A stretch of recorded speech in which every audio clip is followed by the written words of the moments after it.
So what I see when I'm looking in this industry and we're seeing a lot of these high-end, fine dining, Michelin star restaurants that are mostly like white male owned and ran, and a lot of their ingredients or some of their techniques that they're using you'll traditionally find in black or brown kitchens or cuisines, but that doesn't replicate or show what's actually like who's in their kitchen.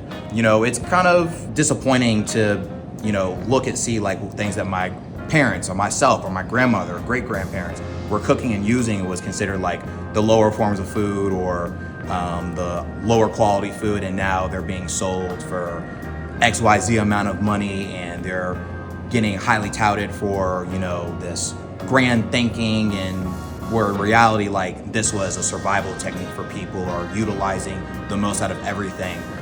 One good example is like I talked about the other day was Hogshead cheese, right? That was literally taking all the scraps of the pork and all of the parts that like generally wouldn't be eating and turning it into something and utilizing that will last even longer. Something like crawfish, which is very much like a local and a geographical food that's eaten, so you don't see it everywhere.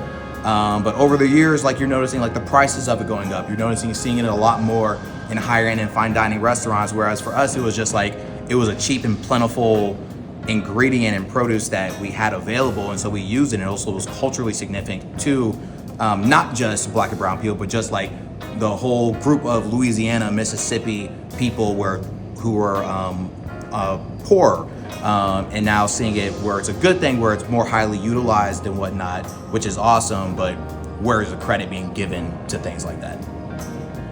Yeah, I like the word appropriated because things is popular.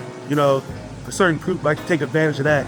It had that certain business in that, and they want to make money off of that. They want to make money off of the people who are the talent. That's the same thing with food.